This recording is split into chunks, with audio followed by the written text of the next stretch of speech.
I adjusted the napkin on my lap one more time, the soft silk of my blouse brushing against my wrist as I tried to steady my hands. The restaurant was buzzing with laughter, the warm glow of chandeliers reflecting off the crystal glasses, the scent of vanilla cake and roasted chicken mingling in the air. It was supposed to be a perfect birthday dinner, my 32nd, with close friends and family gathered around a table I had painstakingly decorated. And then she spoke. My little announcement, my sister, Vanessa, said casually, her hand resting on her stomach. I'm pregnant with your husband's baby. The words hit me like a freight train, and for a moment the chatter of the room dulled into an unbearable silence. My fork trembled in my hand. I forced a smile that didn't reach my eyes, my mind racing through every memory of laughter, trust, and shared plans that suddenly felt like lies. I could feel the heat rising to my cheeks, the icy spike of betrayal twisting inside me, and yet, somehow, the world expected me to act normal, to celebrate, to laugh, to sip the sparkling wine without shattering. I caught a glimpse of Michael's guilty shift in his seat, his hand brushing against hers, and I felt the strange, surreal distance between my composed exterior and the hurricane of emotions inside me. Anger, disbelief, heartbreak, and irony. The irony that I, who had endured so much in silence, had never imagined my sister would be the one to try and destroy me at my own celebration. For a fleeting moment, I considered storming out, letting the glittering candles melt into nothingness behind me. But then, I drew in a steadying breath, felt the soft fabric of my dress against my skin, and reminded myself I had survived worse than this.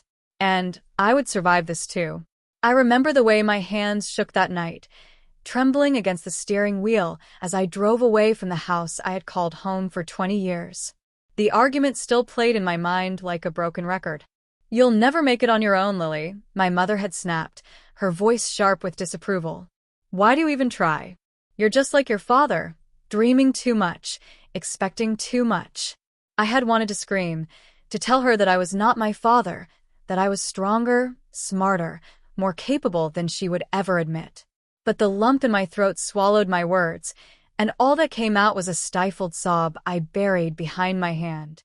Vanessa, sitting quietly beside me, didn't even look up. She just smirked, as if my pain was some kind of entertainment. That had been the final straw.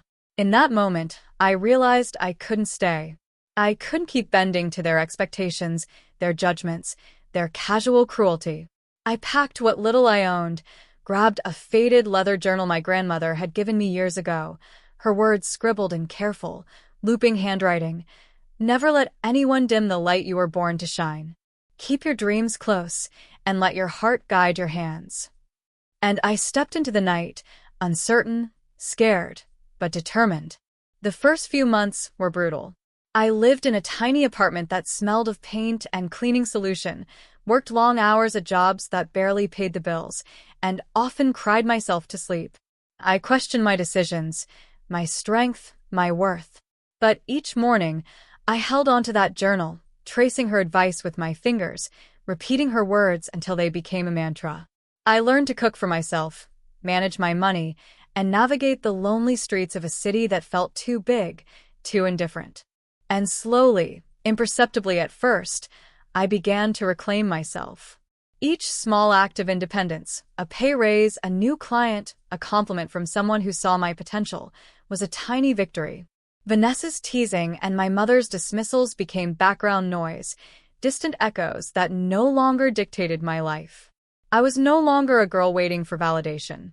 I was a woman forging her own path, step by determined step, guided by the belief that I could survive anything and maybe even thrive.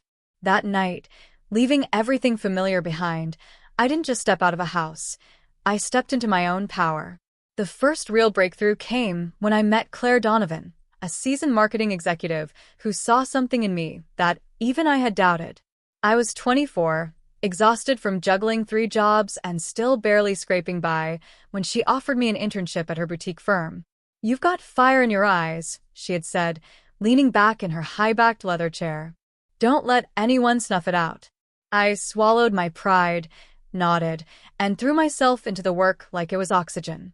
Long nights became routine, my laptop glowing in the dark apartment, half-empty coffee mugs scattered around me, playlists of soft jazz keeping me company as I crafted campaigns and analyzed data. I failed more times than I could count. Mistakes were public, humiliating, and often left me questioning whether I belonged at all. But each failure was a lesson, each correction a step closer to mastery. And slowly, the victory started to come. My first campaign that exceeded client expectations.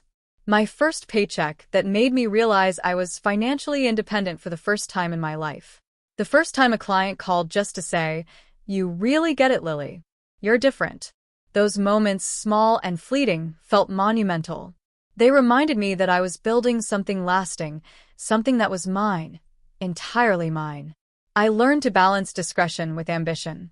My family didn't know how much I had achieved. They still assumed I was struggling in the city, still finding myself, as Vanessa had once mocked. I posted carefully curated snapshots on social media, travel photos, brunch with friends, nothing revealing about my growing business empire.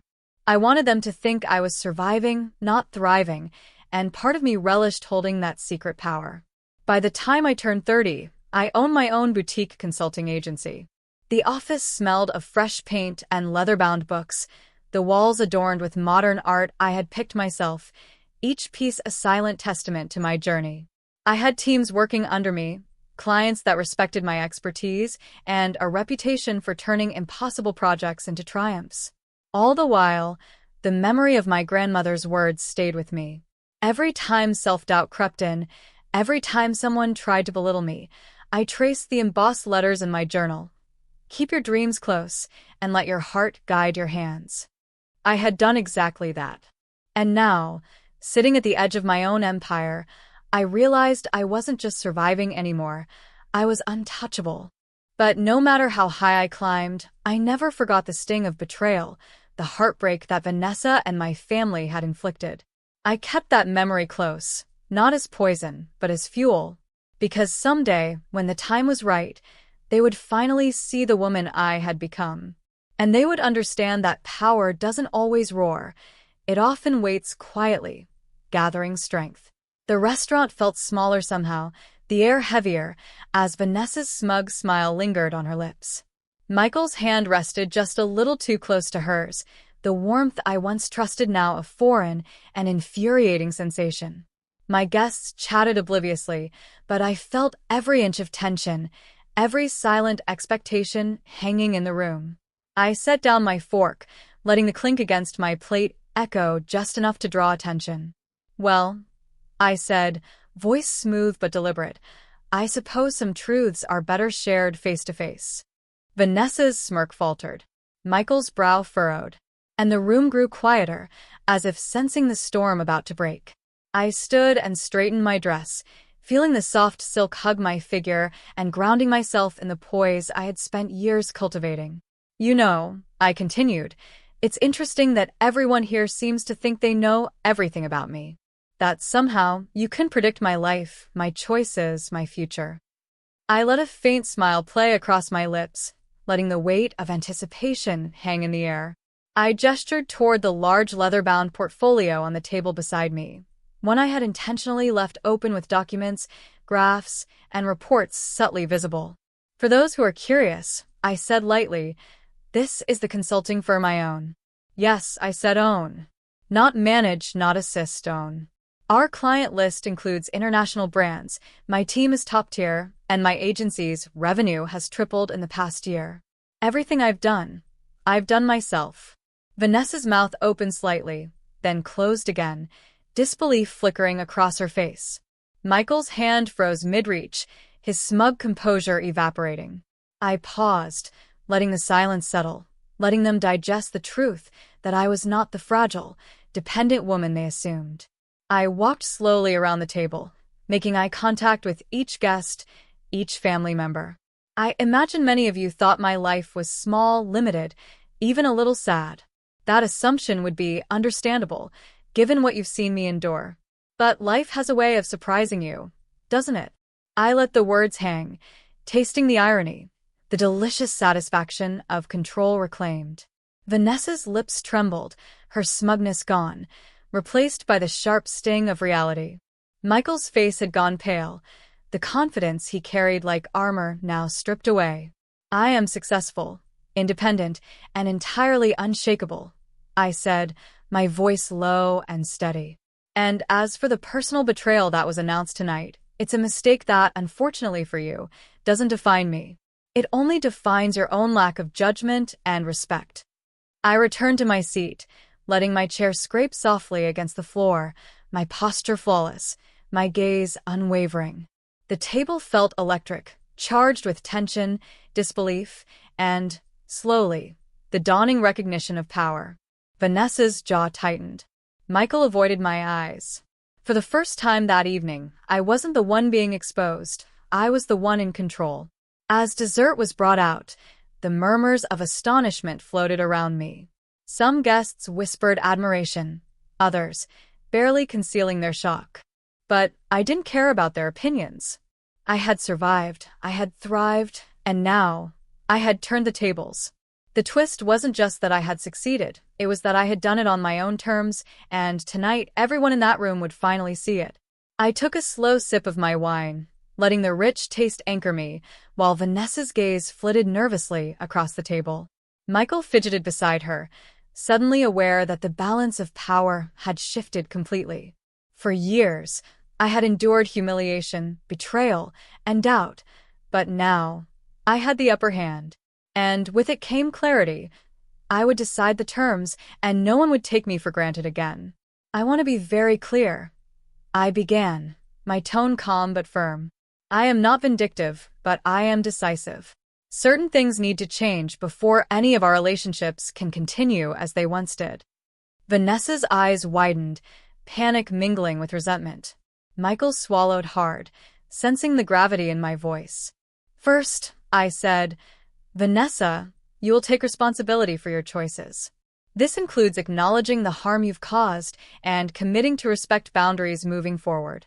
You will seek personal growth, whether that means counseling, reflection, or making amends where you can. I will not tolerate manipulation or deceit in my life again." Vanessa opened her mouth, but I held up a hand. "No arguments yet. You'll understand soon enough that these conditions are not punishments. They're opportunities to grow. For yourself, not me." I turned to Michael. His confidence had eroded, and now he looked genuinely uncertain. "And you," I said, "will reflect on your actions and what you value in life. If you hope to maintain any kind of relationship with me, or even Vanessa, you must demonstrate accountability, honesty, and respect. Anything less, and there is no place for you in my life." I let the words sink in, the weight of finality surrounding them. My voice softened slightly, just enough to let compassion thread through my authority.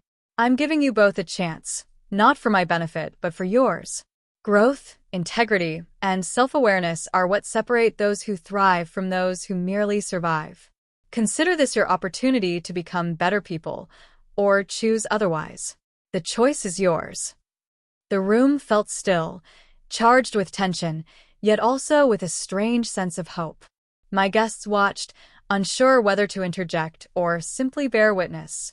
I realized in that moment that power wasn't just about success, wealth, or independence. It was about setting boundaries, guiding others toward accountability, and refusing to be diminished. As I leaned back, I allowed a small, controlled smile to surface. I could feel Vanessa's guilt, Michael's regret, and even a glimmer of understanding from some family members. I didn't need them to applaud or forgive me yet. I only needed them to recognize that the woman before them was no longer the one who would bend or break. I was whole, and the rules of engagement in my life had changed irrevocably. Tonight, I wasn't just defending my dignity. I was teaching, leading, and reclaiming everything that betrayal had once tried to steal. And in doing so, I had cemented the truth. No one would ever have power over me again. Days later, the tension had softened, like the last remnants of a storm clearing from the sky. Vanessa avoided my gaze at first, but slowly, she began to meet it, her eyes no longer full of defiance, but of contemplation. Michael had retreated to a corner of his own making, and I realized he, too, was forced to reckon with his choices. It wasn't instant forgiveness, and it wasn't about erasing what had happened. It was about witnessing growth and holding firm while allowing others the space to change. I sat in my office, the soft leather of my chair warming beneath me, and I picked up the faded journal my grandmother had given me all those years ago. Her looping handwriting had never felt more alive. Keep your dreams close, and let your heart guide your hands. I traced the letters with my fingers, smiling at the irony that the same words that had guided me through my darkest nights were now a testament to everything I had built. It was strange, realizing that power didn't always roar. Sometimes it whispered through quiet confidence, through patience, through knowing your worth even when the world tried to deny it. I thought of all the nights I had cried alone, all the rejections, the whispered doubts, and I marveled at how far I had come. Not just in success, but in emotional strength, in the ability to stand unshaken, and in the wisdom to see betrayal as a teacher rather than a prison. Vanessa began making small changes, appointments, therapy sessions, apologies not just to me but to herself.